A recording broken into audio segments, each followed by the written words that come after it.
नमस्कार, मैं हूं जगरूप सिंह और आप देख रहे हैं टुडे न्यूज़। टुडे न्यूज़ हर कदम सच के साथ। चुनावी दंगल के अंदर जिस प्रकार से नेता उतर चुके हैं, लगातार हम आपको लाइव तस्वीरें दिखा रहे हैं। फिलहाल गीता बुक्कल जी हमारे साथ हैं, पूर्व में शिक्षा मंत्री हरियाणा सरकार रही हैं। जानते हैं कि किस प्रकार चुनावी रंग माहौल चल रहा है। नमस्कार जी। हाँ, नमस्कार जी, नमस्कार। मैम, काफ़ी दिन से आप यहाँ पे जिस प्रकार से चुनाव प्रचार कर रहे हैं, तो कैसा लग रहा है पूरा माहौल आपको? देखिए, आदमपुर में ये उपचुनाव हो रहा है और कांग्रेस पार्टी के प्रत्याशी हमारे चौधरी जयप्रकाश जी हैं, जो कि बहुत ही वरिष्ठ नेता हैं, सांसद, मंत्री, विधायक रहे हैं, पूरे एक्सपीरियंस्ड है। आदमपुर की जनता के ऊपर क्योंकि ये चुनाव ज़बरदस्ती थोपा गया है, यहाँ से उन्होंने कांग्रेस पार्टी के प्रत्याशी कुलदीप बिश्नोई जी को कांग्रेस का विधायक बनाकर भेजा था और उन्होंने उनको बीच मझधार छोड़ने का काम किया है। तो सारे के सारे गांव में गए हैं आज के समय में, क्योंकि ये लगातार कांग्रेस पार्टी की सीट रही है आदमपुर। आज भी 36 बिरादरी में हमारा जाना हुआ है, सबने मन बनाया है कि वो कांग्रेस पार्टी को वोट देंगे, चौधरी जयप्रकाश जी को वोट देंगे, क्योंकि बीजेपी से सब लोग पीछा छुड़वाना चाहते हैं। और जितने भी प्रत्याशी, चाहे वो आम आदमी पार्टी के हैं, चाहे वो इनेलो के हैं, चाहे वो बीजेपी के प्रत्याशी हैं, आम आदमी पार्टी के प्रत्याशी हैं, ज़्यादातर प्रत्याशी जो हैं वो कांग्रेस पार्टी से ही गए हैं। हमारे सवाल अगले सवाल का जवाब आपने दे दिया जी, यहाँ पर जो कार्यकर्ता है वो भी कांग्रेस का है, जो पार्टियों के दूसरे उम्मीदवार हैं वो भी कांग्रेस के हैं। तो मैं समझती हूँ लोगों ने इसीलिए मन बनाया है, क्यों ना सीधे ही कांग्रेस के हाथ के निशान पर देकर यहाँ पर 3 तारीख को हम उम्मीद करते हैं पूरी मैक्सिमम वोटिंग होगी। और जहाँ हम बालसमंद में हैं, विशेष तौर से आज खड़े हुए हैं, बालसमंद में आदरणीय चौधरी भूपेंद्र सिंह हुड्डा जी ने जब कांग्रेस राज में यहाँ पर रैली जलसे किए, पूरा मॉडल विलेज बना रखा है, 17 वाटर वर्क्स दिए हैं, ITI दी हैं और बहुत सारे डेवलपमेंट के काम यहाँ पर करवाए हैं। और इस क्षेत्र के लोगों से जब हम मिले हैं तो यहाँ का व्यापारी बहुत ज़्यादा त्रस्त है, कर्मचारी भी बहुत ज़्यादा परेशान हैं, स्कूल के बच्चे, अभिभावक और शिक्षक स्कूल में ताला लगने की वजह से परेशान हैं। यहाँ से जो विधायक रहे ना, उन्होंने विधानसभा में, वैसे तो वो जाते ही नहीं हैं और गलती से चले गए तो हाथ नहीं उठाते हैं, ना कभी भी उन्होंने कोई भी आवाज़ उठाने का वहाँ पर काम किया है। आपने जिस प्रकार से स्कूलों का जिक्र कर दिया, आरोही स्कूल आपके टाइम पर आए और एक अच्छा प्रोजेक्ट था ग्रामीण क्षेत्र के लिए भी। फिलहाल वहाँ पर टीचरों की कमी है, बहुत सारे स्कूलों के तालाबंदी हो गई है। इलेक्शन को लेकर यहाँ कई स्कूलों के ताले खुलवाए गए हैं। तो शिक्षा का जो हाल फिलहाल है, तो आपके टाइम में और इस टाइम में कितना अंतर है? देखिए, भारतीय जनता पार्टी के तो प्रायोरिटी सेक्टर में शिक्षा और चिकित्सा दोनों है ही नहीं है। हमने आरोही मॉडल स्कूल्स 36 खुलवाए थे एजुकेशनली बैकवर्ड ब्लॉक्स में, जिनमें सेंट्रल स्कूल से भी बेटर एजुकेशन देने का हमने काम किया। मेरिटोरियस बच्चे वहाँ एडमिशन ले रहे थे विद हॉस्टल। बार बार विधानसभा में प्रश्न लगाने के बाद भी, बार बार कहने के बावजूद भी, मुद्दा उठाने के बावजूद भी आरोही मॉडल स्कूल्स की इन्होंने रेगुलर भर्ती नहीं की।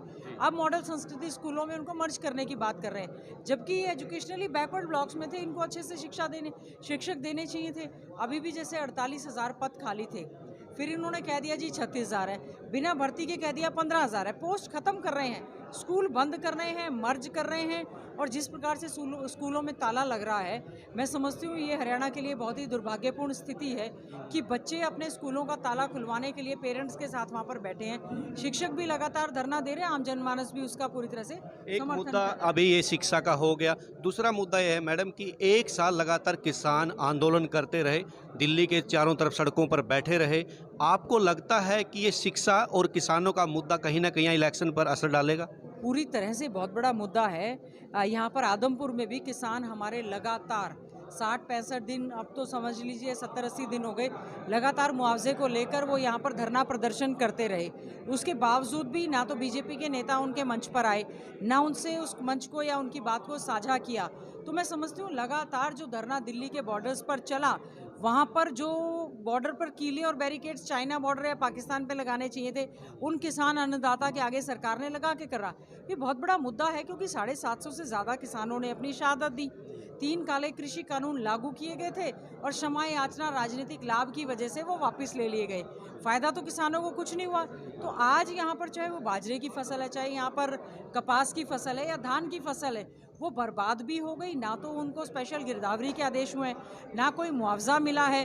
तो सारे किसान इस समय धरने पर बैठे हुए हैं। तो ये बहुत बड़ा मुद्दा है और ये मुद्दा जिसमें कि कांग्रेस पार्टी ने आदरणीय श्रीमती सोनिया गांधी जी, राहुल गांधी से लेकर आदरणीय चौधरी भूपेंद्र सिंह हुड्डा जी ने, सांसद भाई दीपेंद्र हुड्डा जी ने हर धरना स्थल पर गए हैं और कांग्रेस पार्टी ने पूरी तरह से उनको हमेशा समर्थन देने का काम भी किया है। अंतिम सवाल पूछना चाहता हूं मैडम, जिस प्रकार से कैंडिडेट के ऊपर कई बार होता है कि बाहर से कैंडिडेट आया, आप किलायत से झज्जर चले गए, जयप्रकाश जी भी किलायत से आदमपुर आ गए, कहीं ना कहीं आपको लगता है कि जो बाहरी का एक आवाज़ आती है उसका कुछ नुकसान हो सकता है? चंद्रमोहन जी शायद पंचकुला से नहीं है, वहाँ चुनाव लड़ते हैं। बहन कुमारी शैलजा जी अम्बाला भी लड़ती हैं, सिरसा भी लड़ती हैं। नवीन जिंदल जी वहाँ से लड़ते हैं, कुरुक्षेत्र से चुनाव लड़ते हैं।